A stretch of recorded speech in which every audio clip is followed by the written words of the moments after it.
There are lots of things you can do to get more familiar with your materials and your journaling style and your watercolors. One thing that I recommend very strongly is learning all the strokes that your brushes can do. Take one of your nice round brushes, one with a good point and one that will hold a lot of water, and just see what you can do with it. Makes a nice broken effect when you rub it over the paper, flat to the paper, like that, like the sparkle of light on water. You can vary your line width. It's an extremely versatile tool once you learn how to use it the way that you want to. Different people, of course, do different things. That could be the foliage of the top of a tree with a few extra little leaves coming out the sides. This is a nice big, let's see, what is it? A number 10 brush. So you can cover a lot in a single stroke. But with a good point like this, you can also make some very fine details. Extremely versatile. Now then, try the same thing with a flat brush. Sometimes people think that flat brushes can only make flat regimented marks. Let's turn this so you can see better. Like that.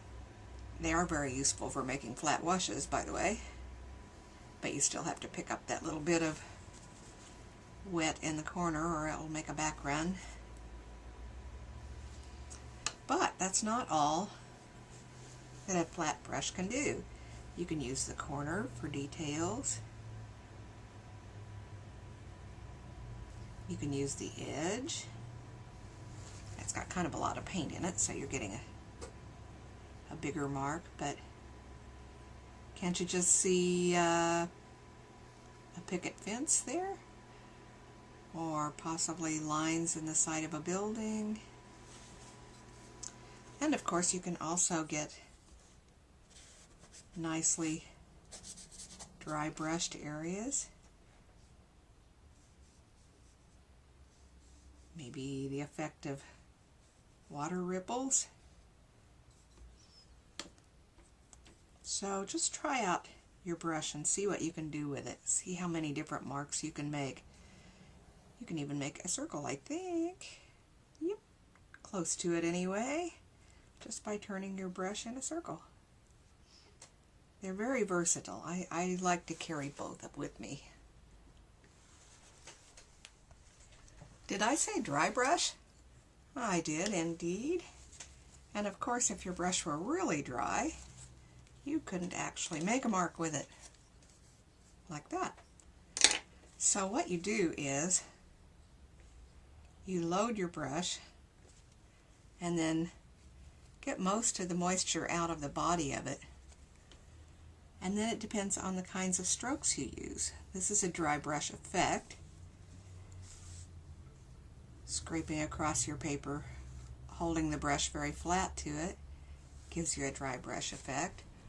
Or you can spread the hairs like this and stroke the paper lightly, and that's another kind of dry brush effect.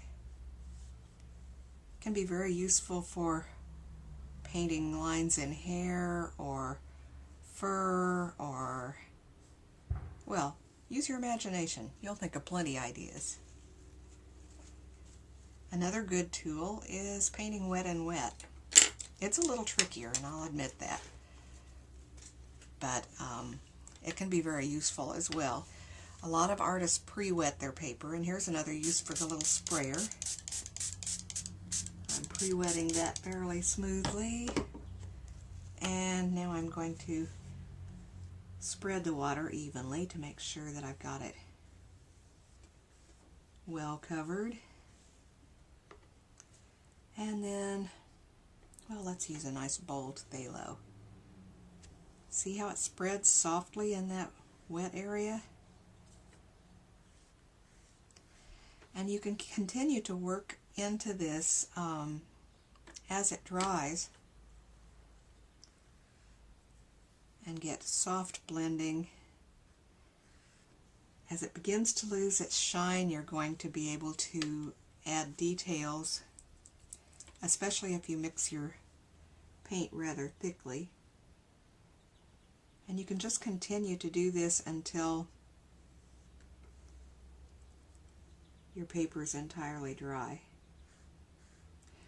As I say, it's a little trickier and it requires a bit of patience, which is not my long suit. I don't know about you, but it can be extremely interesting. Look at the way it's spreading up into the texture of the paper here. I see moss, I see tree bark, all sorts of fun things. Give it a try. Remember I told you I was going to show you several things we could do with the little sprayer. Let's try mixing a nice strong green here. And I'm just putting down a patch of color. Now I'm going to hit the edge of it with the spray. And see, it kind of crawls out to meet the little wet edges. If you put some more down here, you can tip it and let it flow. And you can paint into that edge again and let it crawl out into it. See, like it's doing right there? This can be kind of neat for trees or tide pool, algae. And you can just continue to let it flow down the page if you like drips, which I do. Come on, drip. Come on, drip. There you go. It can make some interesting effects. And I'm going to make a stronger one with ultramarine and, phthalo and burnt sienna. We'll just put a patch of that here. Hope you can see that. And I'm going to let it lose its shine a bit and then give it a shot of spray and you'll see an entirely different effect. Okay, it is starting to lose its shine.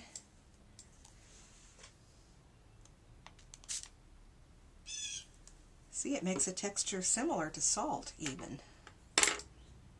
And you can make larger spatters with a brush loaded with clear water. And again, that makes an effect similar to salt. So you might want to give that a try. Here you can see how these turned out when they dried. I made a darker area here and again sprayed it, and the spray made sort of a bunch of tiny little spatters up here, and I blotted it a bit. So you can see that you can get some interesting textures with this technique. Sometimes you're going to want to try different textural effects. Plastic wrap works well. Waxed paper makes a more subtle effect, which I actually like quite a bit better. So we're going to play with both of those that work well for backgrounds and such. And first, the plastic wrap.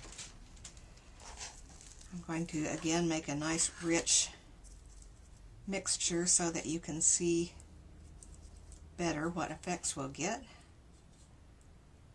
But this will work with any color. Use whatever you like.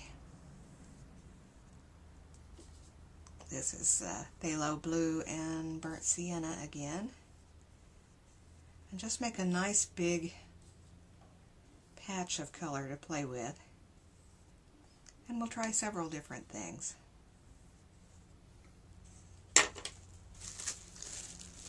Now while that's wet, put your sheet of plastic wrap right down on it. And you can push it around however you want it, press it in. We're going to leave that for only a minute on one side, and we're going to peel the other side back to see what happens when you want a variety of effects. And while that is working, I'll make another patch for the waxed paper. Nice rich brown this time. Using very strong colors here so that you can really see the effect.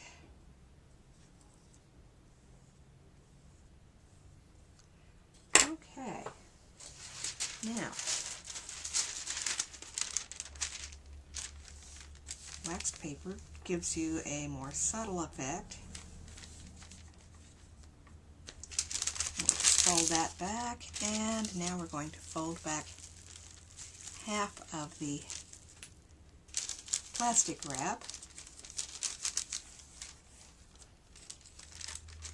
and fold back half of the waxed paper. Oops, come on. You see it's very much more subtle there than it will be when it dries, so we'll just let that sit for a bit. Some people allow this to dry even overnight in place, and you will get a different effect that way too, but I like it a bit more subtle, so we'll peel this away after just, less than 5 minutes really, but still you can see how much difference there is between the sheet that stayed in place and that was lifted. And the same situation here, quite a bit different. Now then, we'll try one other thing with the wax paper that I quite like. Let's make yet another patch of good strong color. Maybe I'll variegate this one for interest.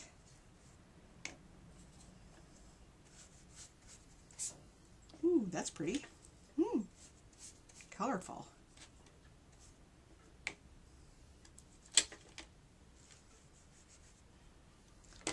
Now, I'm going to wad the wax paper.